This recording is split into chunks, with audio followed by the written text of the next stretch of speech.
Life is one big road with lots of signs. So when you're riding through the ruts, don't complicate your mind. Flee from hate, mischief, and jealousy. Don't bury your thoughts, put your vision to reality. Wake up and live. Bob Marley.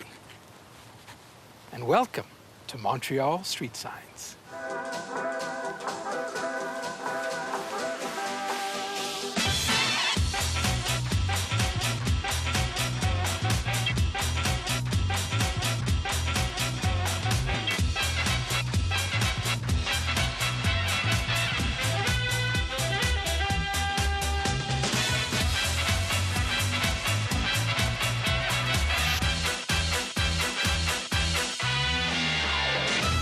Cote de Neiges is a winding piece of work, a signature scrawled into the mountainside. It first appeared in 1698, but for some reason or other, nobody bothered to name it until 1862. Cote de Neiges is also the name of the borough. It began as a remote location of hunting clubs and vacation resorts. Slowly, because of the ready access to freshwater streams, the resorts were taken over by farms and tanneries.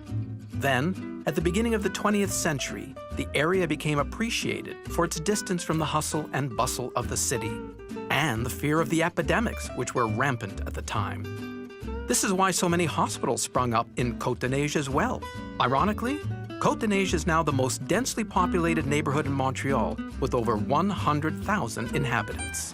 Today, the street teems with trilingual immigrants and foreign students, all speaking French, English, and whatever language they learned solving the problems of the world around their dinner table. This is the Cote de Neiges metro station, completed in 1988. Now, the idea of a Montreal subway was first thought about around 1910, but it wasn't realized until 1966, 1 year before Expo 67. Now, the system is the third busiest in North America, behind only Mexico City and New York City. In fact, in 2010, it had officially transported over 7 billion passengers, equivalent to the population of the world.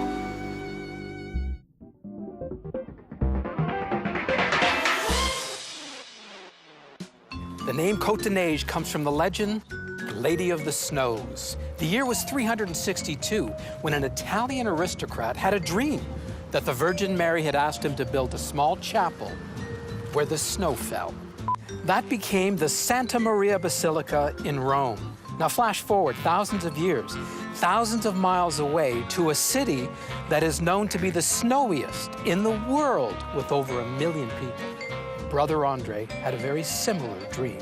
At the corner of Cote de Neiges and Queen Mary Road towers St. Joseph's Oratory, the last of Montreal's 4 basilicas. Not only is this the largest church in Canada, with the 3rd largest dome in the world, but it is also regarded as the most important shrine dedicated to St. Joseph anywhere. It was the result of a dream young Brother Andre had, looking at what had been nothing more than a ski hill for centuries, through the window of his residence, where, by the way, he worked as a doorkeeper for 40 years. It welcomes over 2 million visitors a year, including many non-Catholics. In fact, it was a miracle performed on a man of the Jewish faith that Pope Jean Paul declared to be authentic, resulting in André Bessette becoming a saint 70 years after his death in 1937. Brother Andre left his heart in the hallowed halls of his church so he could continue to watch over it. Few people have heard of these gardens, known as the Way of the Cross, tucked into the hill alongside the oratory. Inaugurated in 1951, they were designed by Frederick Todd, the same fella who did Beaver Lake up on the mountain. Montrealer Louis Perron spent 10 years carving 17 statues out of plaster, which were then sculpted in limestone and marble. The winding path awaits you halfway up the hill in front of the magnificent basilica.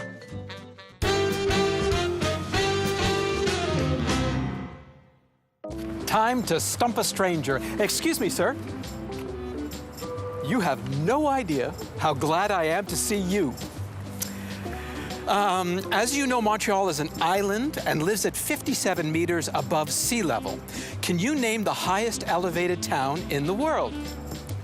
La Rinconada, Peru, 5,100 meters. Okay, fine. Where's the smallest police station in the world?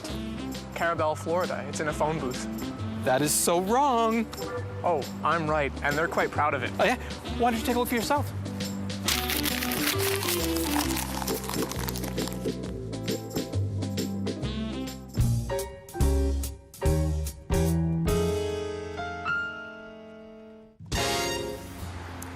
Opened in 1854 with its magnificent gates on Cote de Neiges, the Notre-Dame-de-Neiges Cemetery is the largest in Canada and the third largest in North America, making the population in there larger than any other city in Canada other than Montreal and Toronto.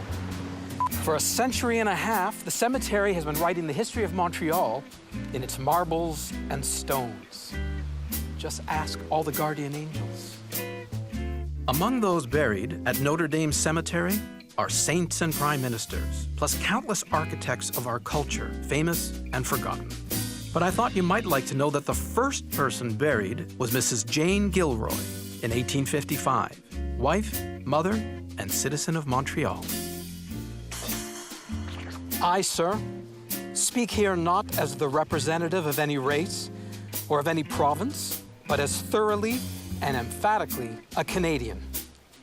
So spoke Thomas D'Arcy McGee, our most eloquent father of Confederation, on the very night he became Canada's one and only assassination.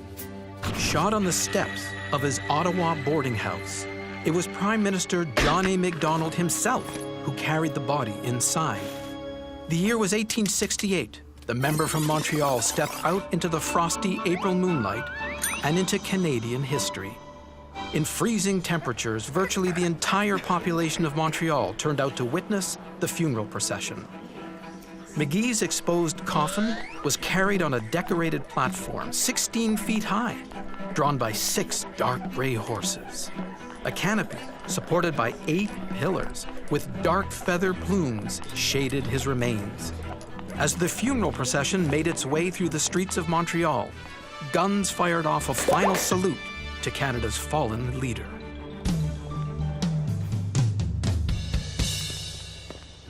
The earliest undisputed human burial dates back 100,000 years. Human skeletal remains were found stained in red ochre in a cave in Israel. Cremation dates to at least 20,000 years ago in the archaeological record with the Mungo Lady, the remains of a partly cremated body found near a lake in Australia. In 1901, the Mount Royal Cemetery, opened in 1852, established the first crematorium in Canada. In 1962, science introduced a new way of disposing of our loved ones, not doing it at all. Cryonics is the low-temperature preservation of humans who cannot be sustained by contemporary medicine, with the hope that healing and resuscitation may be possible in the future. Cryopreservation of people or large animals is not reversible with current technology. Ask the turkey in my freezer. Interesting fact, there's only one connection between the Mount Royal and Notre Dame cemeteries. It's called the Cross of Sacrifice. Shortly after World War I, the War Commission opened this gate to emphasize the shared sacrifice between Catholic and Protestant soldiers.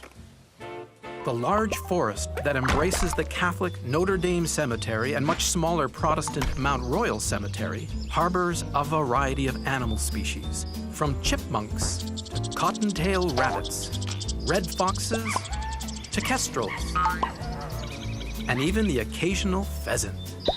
Altogether, a unique exposure to wildlife in a major urban area. Cote de Neiges, again being so close to the mountain, makes me really appreciate nature. How lucky we are to have this in the center of the city.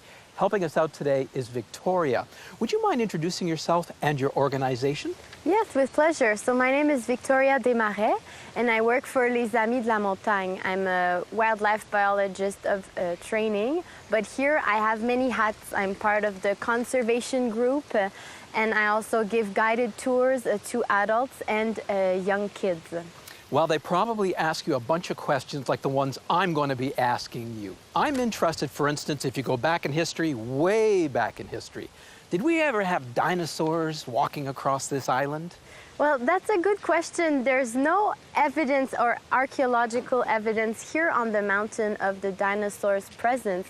However, we have rocks that dates of 450 million years ago, way back when our continent was below the equator and the Iapetus Ocean, a tropical ocean, was present. So we find fossils of corals and tubular worms and bivalves that were present 450 million years ago. Wow. So now let's move ahead in history a little bit. Before the arrival of man, let's say about 13,000 years ago, what did the island look like? The island was actually really small.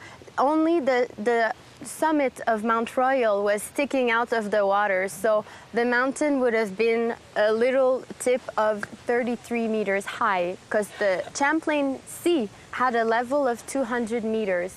So right after the glaciation, as the ice was melting, there's a big body of water that was surrounding the island. And is there any evidence of any animals living here at that time? Yes, so as soon as the water was starting to retreat, there's a famous researcher, Pierre Richard, that did a paleoecological research here in Beaver Lake. And he found evidence of beavers that lived here between 11,000 years ago and 9,600 years ago. Then the arrival of the Aboriginals. What can you tell us about wildlife at that time? Oh, at that time, the evidence of Aboriginal activity that we have here is mainly based on the researches of, excuse me, you should really not try to feed the squirrels like that. Oh, okay. So as I was saying, the researches of Christian Gates Saint-Pierre were based on findings of bone tools. And with those bone tools, we were able to know that there was bears and coyotes, red foxes, white-tailed deers that were present here on the island of Montreal. Okay, now the Europeans start arriving, the French, the English. What's happening on the island at that time? The island is in a great change, so already the wildlife has been hunted, well, partly hunted by the Aboriginals. However, they were mainly fishermen and they lived off horticulture. I see. But the French settlers might have used wildlife for subsistence, so hunting for their survival, but it wasn't that pronounced. But then hunting changed vocation, and it was something that the Englishmen did for leisure. So there was the Montreal Hunt Club created in 1826 during the Golden Square Mile apogee. And so hunt was actually a fun thing to do around here. And the Hunt Club would have hunted red foxes. I have here a red fox pelt. Wow. And they would have also raised the pheasants to release into the wild to enhance their hunting experience. Now, in today's world, what kind of, I know for a fact there's over 1,000 deer running wild on this island. There's coyotes. What's happening here on the mountain? Oh, on the mountain, we don't have white-tailed deers. But we have over 186 species of birds. We have 5 species of woodpeckers. We have turkey vultures, red-tailed hawks. Red-tails, yeah. And we have lots of mammals too, 20 species of mammals, again, including the red fox. I have here the raccoon. We also have lots of voles and shrews and bats. Now, Victoria, I know a lot of people who really care about the environment in Montreal. What does your organization suggest we do? Many things. If you want to learn more, you can take part in our guided tours. And you can also become a volunteer for our environmental stewardship program, which is all on our website. Well, that is wonderful. Listen, when you say don't feed the animals, you certainly don't mean cute ones like this here, do you? Ow! It bit me. Well, they like nuts. It bit me on the hand. Nuts! You want a piece of me? You want a piece of me? You got it. Boy, boy's a lot stronger than he looks. Hey, who turned out the lights? I've never seen a squirrel put an entire human head in its mouth like that before.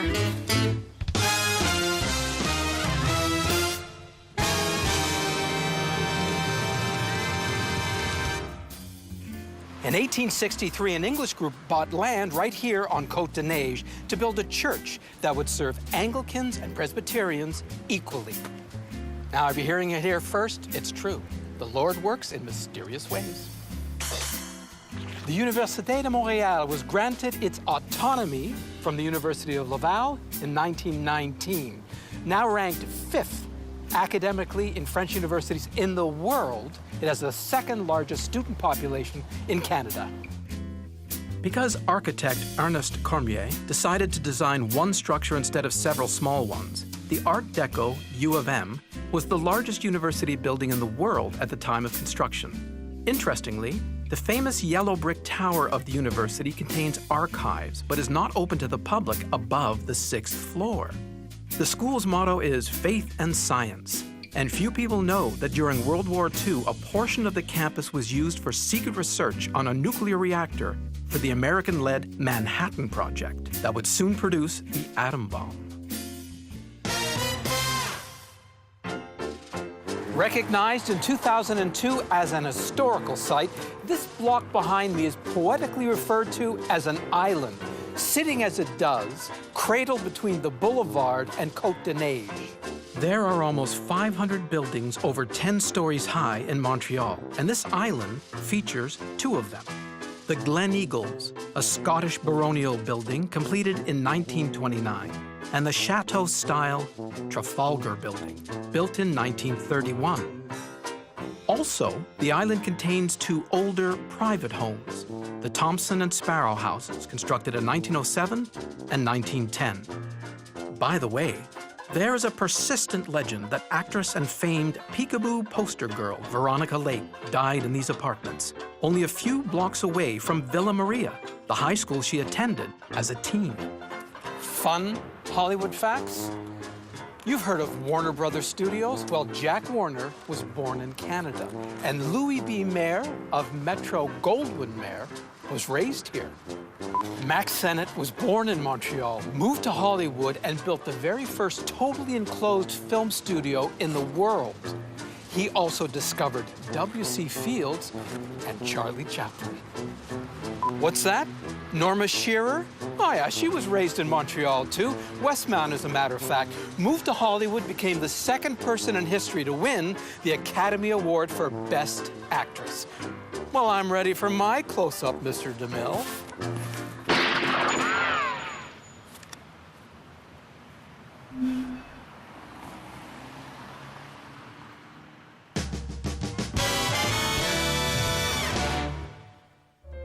The first traffic light appeared in Montreal in 1927, right in front of the Craig Street Terminal. Now, it was a single red light turned off and on by a patrolman.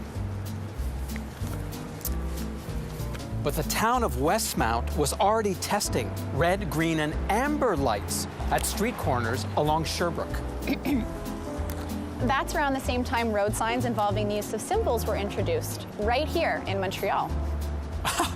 Miss Kaylee, are you saying those were created right here in Montreal? Yes, Jay Martineau, a Quebec engineer, realized that not all drivers could read, but that they all wanted to drive. He undertook to replace words on signs with universally recognized symbols. Symbols could be recognized by anyone, anywhere. That's why the idea spread around the world.